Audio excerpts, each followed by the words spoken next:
I bet you didn't know short-term disability can replace part of your income for a few weeks. No drama, just protection. Here's how it actually works. Step 1.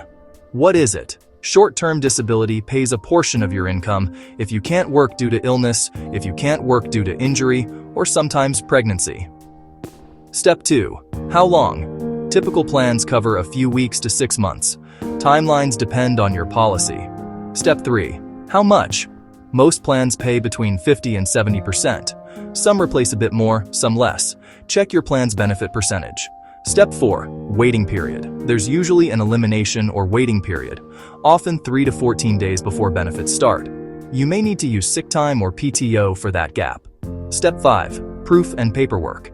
You'll need medical documentation proving you can't work. Your doctor fills out the forms, the insurer reviews them. Step 6. Job protection versus pay protection. Short-term disability protects your income, not always your job. FMLA can protect your job. Employer policies may also provide job protection. Step 7. How to apply. Notify HR as soon as possible. Request and get the claim forms. Submit your medical records with the claim. Follow up regularly until resolved. Quick tip. Read your policy. Check for exclusions. Check for limitations.